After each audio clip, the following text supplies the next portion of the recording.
वरिष्ठ सांबादिक अरुण कुमार पंडांकर 76 वर्ष बयस सीडीएस सेक्टर 6 स्थित तांको बासभवन में परलोक। से गत 2 मास हेब कर्कट रोग में पीड़ित होई आचार्य हरिहर कर्कट रोग प्रतिष्ठान रे डाक्तर सुरेंद्र नाथ सेनापति द्वारा चिकित्सित होते। श्रीजुक्त पंडा 1984 दैनिक समाज रे भ्राम्यमाण प्रतिनिधि भाव में सांबादिकता करथिले। जड़े निर्भीक सांबादिक भाव में तांकर सुनाम थिला समग्र राज्य रे। कटक समेत से राज्यर विभिन्न जिले में समाजर स्वतंत्र प्रतिनिधि भाव में कार्य करछंती। जड़े सांबादिक हेबा सहित जड़े सुवक्ता और लेखक भाव में मध्य से बेस जनाशुना। तांको लिखित गोपबंधु ऐतिह्यर बाहक सत्यम ब्रूयात, कौटिल्य अर्थशास्त्र, राष्ट्रभक्त चाणक्य, चिंता चिरंतन, विप्लवी धरणीधर, अरण्यक मनीष, मसी मंथन, सेकाल सकाल, भारतीय संस्कृति रे विश्व परिक्रमा आदि अनेक पुस्तकर से रचयिता थिले। से 1976 मसीहारे छात्र आंदोलन रे भाग नहीं 18 मास कारावरण करथिले। आज तांको वियोगरे समग्र सांबादिकता, साहित्यिक तथा बुद्धिजीवी महल रे शोकर छाया खेली जाइछि।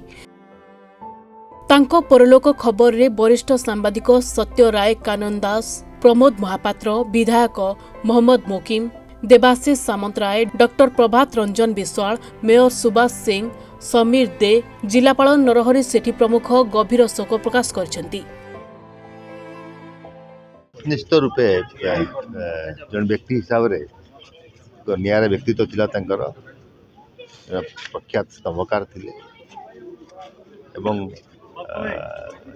सोशलाइज करिया पे तांकर जो कार्यक्रम थिला विभिन्न समय रे सब प्रकार लोक सहित प्रत्यक्ष संपर्क रोला एवं सबू यात्रा जन यात्रा मंडप रे आमे मंच रे अरुण भाई को पाउथलु। जड़े भल मनीष हिसाब से स्पष्टवादी पूरा ठोक ठोक मुहर कहवा लोक बहुत कम था सी कहते व्यक्तिगत भाव में मो निजस्व क्षति है जे सहित मोर संपर्क परिवार सहित मोर संपर्क पुओ हरिका आम पाखे थे समस्ते एपरी जड़ित थिलु। बहुत दुखद घटना। से ओडिशा प्रतिष्ठित सांबादिक थे, लेखक थे, कॉलमनिस्ट थे, गोटे अगाध पंडित थिला। मु 40 वर्ष धरी सहित संपर्क अरुण पंडा या भयस थिला कटक डेभलपमेंट रे मो सहित पूरा सहयोग करते। साहित्य संस्कृति सबु क्षेत्र में ब्रह्मा कुमारी संगठन सहित विश्व से आम सांग जाऊ आसते कटकर सबू डेभलपमेंट काम जिते सभा समिति हुए सबुति अरुण बाबू देखा पाइब। एक नियारा व्यक्तित्व थिले एवं तांकर वाइड सर्कल थिला। स्वर्गत अरुण पंडा जड़े निर्भीक स्तंभकार नुहति, जड़े वरिष्ठ सांबादिक भाव में यथेष्ट सुनाम अर्जन करथिले। व्यक्तिगत भाव में 1998 मसीह मो सहित अत्यंत भल पाते।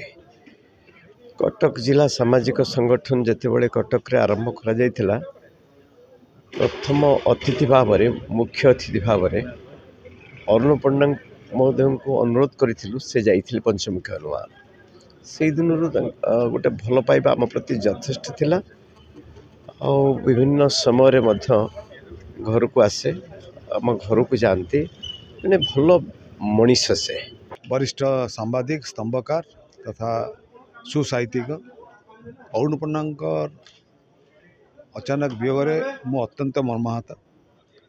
मोर सहित दीर्घ 40 वर्ष संपर्क। से जड़े जहाँ कहती जड़े समाजसेवी थे एवं दीर्घ दिन धरी हिंदू चेतना पत्रिका बाहर करते, विश्व हिंदू परिषद संपादक थे।